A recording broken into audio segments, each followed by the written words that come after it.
আসসালামু আলাইকুম সবাইকে, কেমন আছেন সবাই? আমরা আলহামদুলিল্লাহ ভালো আছি।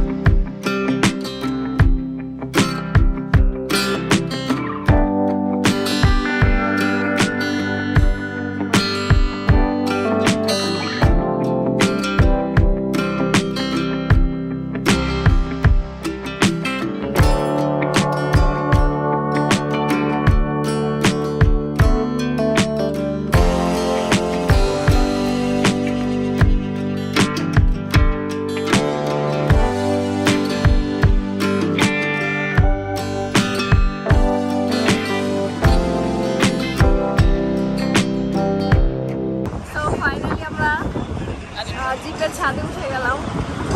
আর সবাই আমাদের দিকে তাকায় রয়েছে, শুধু আমরা উঠি নাই, আমাদের দিকে সবাই উঠে গেছে। জিপের ছাদে উঠার মজাটাই আসলে আলাদা।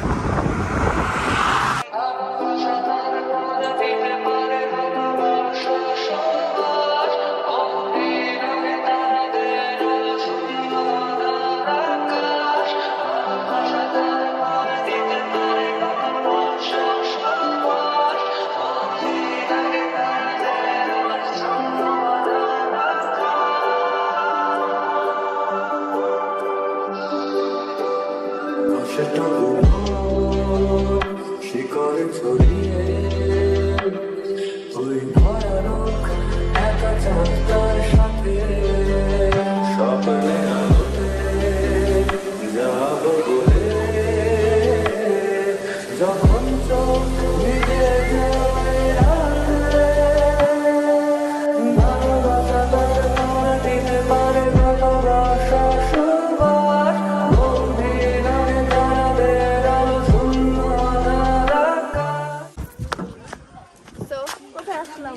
আমরা চলে আসছি রূপালী ঝর্ণাতে। এখন হচ্ছে হাইট হাইটে উপরে উঠতে হবে, তারপর হচ্ছে ঝর্ণার কাছে পৌঁছাইতে হবে আর কি। আজকে আর অতিরিক্ত বেশি গরম, সবাই গোসলের জন্য প্রিপারেশন নিয়ে আসছে। এই জন্য আমরা তলা নিয়ে আসছি। প্রথমে গোসল করতে হবে, তুমি তো শিখি জানবা কিন্তু এই কারণে ড্রেস আপ শিখি মেয়ে। ভারী জামাটা পরে এসে গোসল করলে ও রাস্তা ওদিকে মুস্কান।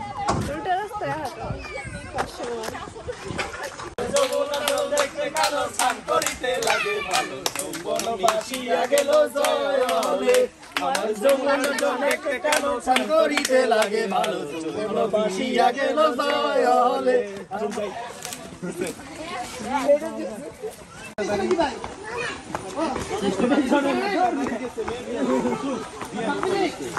তো ওই যে পিছনের দোকানটা, ওই দোকানে হচ্ছে 20 টাকা জমা দিয়ে এই সাঁকু দিয়ে পার হইতে হয় আর কি। আর না রেসে ওই যে আপনি সাইড দিয়ে পানি পাড়ায় চলে আসতে পারবেন। তো আমরা হচ্ছে পানি পাড়ায় চলে আসতে পারতাম, কিন্তু লোকে বললো যে আপনারা এতগুলো মানুষ আসছেন, 20 টাকা দেন, সাঁকু দেওয়া পার হন, আমাদেরও লাভ হোক, সেটাই। আর এই যে ঝর্ণাটা, তো এই হচ্ছে ওয়েদার। জলডাঙ্গা টেলিভিশনের সাংবাদিক, আপনি কি কিছু বলতে চান? হ্যাঁ বলতে চাই, আমাকে আমার হাজবেন্ড ওয়ার্নিং দিয়েছে কিছু হলে মোবাইলটাকে ঢিলা মেরে ফেলতে। হপ, পেটি। তাই আমার অনেক ভয় লাগতেছে, আমি চলে যাই ওখানে। আজকে আমার এই জায়গায় একটা ছবি তোলে, ওই জায়গায় একটা ছবি তোলে, ওই জায়গায় একটা ছবি তোলে, ওই জায়গায় একটা ছবি তোলে। উনি সারা রাত ঘুমায় নাই, এই কারণে আমাকে যে ছেড়ে দিয়েছে। আমার ভয় লাগতেছে, আমি লড়তেছি ফাইনাল। সাংবাদিকরা কি থ্রেটে ভয় পায়? পায় না। পায় পায়, কারণ সাংবাদিকের ক্ষমতা মানে যা, ওই উপরে উচ্চপদস্থ লোকেরা খুবই পাওয়ারফুল ভাবে আটকে রাখে, তাদের চাইলেই জেলে ঢুকাই দিতে পারে। ও তাই? ভয় লাগে তাই? আমাদের জেলে ঢুকাই দিতে তার মানে কি আমি উচ্চপদস্থ কর্মকর্তা? হ্যাঁ। এখানে হইতেছে। বুঝতে পারতেছেন আমি কতটা ছেড়ে দিতে। আহারে, আমি চাইছিলাম কি আর সেটা কি, সেটা আমি বলতেও পারছি না, চাইলেও বলতে পারছি না। বৃষ্টি নেমে গেল, আবার তো বৃষ্টি নেমে গেল। এবার চলেন আমরা যাই, চলেন। Bye bye, tata tata. এখন আবার 20 টাকার সাঁকু পার হইতে হবে। ঝর্ণাগুড়া শেষ করে আমরা এখন আবার যাচ্ছি আমাদের রিসোর্টে।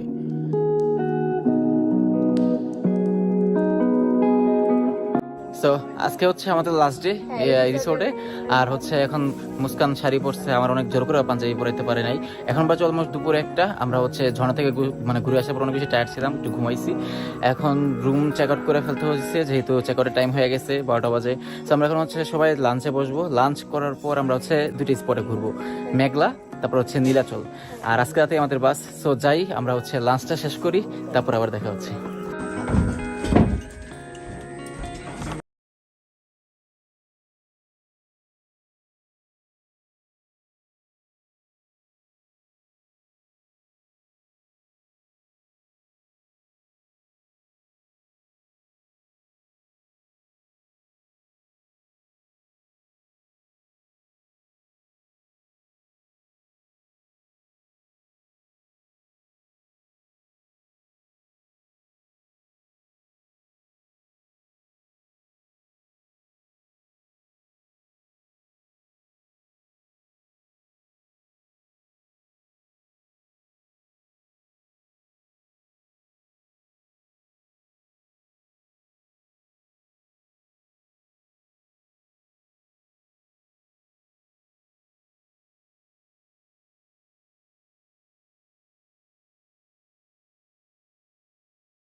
So, আমরা হচ্ছে কেবল কারে উঠি, তারপরে আবার আপনাদের সাথে দেখা হবে, কারণ এই জিনিসটা না উঠলে হচ্ছে একদমই মিস।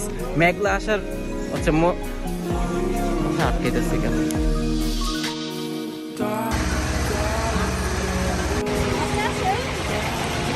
So, আমরা এখন হচ্ছে কেবল কারে উঠতেছি, কেবল কারে। আল্লাহ রাজিমে ঝুলতেছে।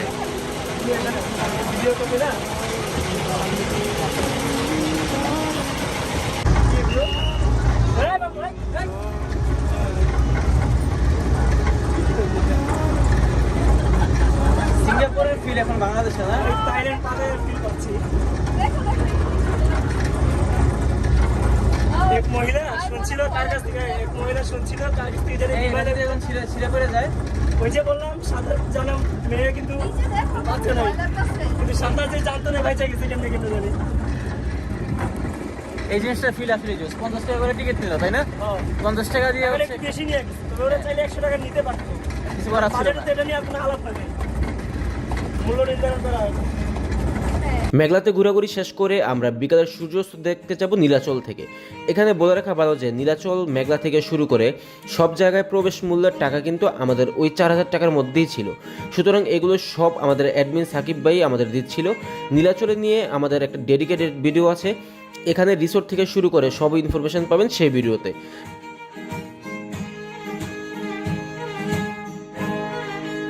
আমরা নীলাচলের কমন প্লেসগুলো বাদ দিয়ে চলে যাই রিসোর্টের দোলনায়।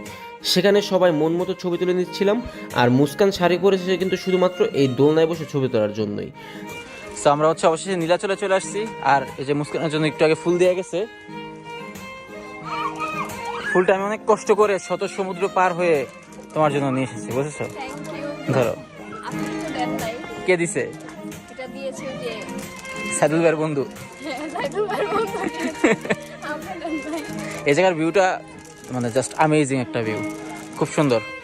আর এখানে হচ্ছে নতুন দোলনা অ্যাড করা হয়েছে আর কি, যদিও এটা একটা প্রাইভেট জোন। তারপরে হচ্ছে সেলিব্রিটি মুস্কানের জন্য আমরা জায়গা পাইছি আর কি এই জায়গায়। আমার ফেস থেকে বড় মনে হচ্ছে না। হ্যাঁ, জায়গাটা আসলে অনেক বেশি জোস। আর এইগুলো কিন্তু হচ্ছে মানে নীলাচলের রিসোর্ট আর কি, নীলাম্বরী রিসোর্ট। এটা অনেক সুন্দর। কিছুক্ষণ পর আকাশ মেঘলা করতে থাকে চারদিকে, হঠাৎ আর করে একটু বৃষ্টি নেমে পরে গেছে, নামে সবাই ধুম দৌড়। বৃষ্টি। তখন আমরা সবাই চলে আসি নীলাচলের রেস্টুরেন্টে। চারদিকটা তখন কত সুন্দর লাগছিল বলে বোঝানো যাবে না। পাহাড় আর বৃষ্টি মানে হচ্ছে এক অন্যরকমের ভালো লাগা। সন্ধ্যার পরে আমরা আমাদের সেই রিজার্ভ করা চাঁদের গাড়ি নিয়ে আবার চলে আসি আমাদের রিসোর্টে। এখান থেকে সবাই ফ্রেশ হয়ে ব্যাগপত্র নিয়ে উঠে পড়ি আবার চাঁদের গাড়িতে। এখন যাব বান্দরবানের শহরে। আমাদের রাতের বাসের টিকিটটা যেহেতু অ্যাডমিন সাহেব করে রেখেছে, আমাদের এখন 2 ঘন্টা অপেক্ষা করতে হবে হোটেল হিলভিউ রেস্টুরেন্টের লবিতে।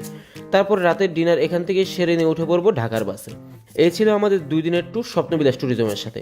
ধন্যবাদ সাকিব ভাইকে এমন একটা ট্যুর স্পন্সর করার জন্য। ইনশাল্লাহ সবার সাথে আবার দেখা হবে নতুন কোনো প্লেসে, নতুন কোনো ভিডিওর মাধ্যমে। সে পর্যন্ত সবাই ভালো থাকবেন, সুস্থ থাকবেন। আল্লাহ হাফিজ। ও ভিডিওতে কিন্তু লাইক কমেন্ট করতে ভুলবেন না। রং রাতে মিশে কালো, কাঠ গোলাপের সাদার মায়ায় মিশিয়ে দিয়ে ভাবি আবছা নীল তোমায় লাগে ভালো।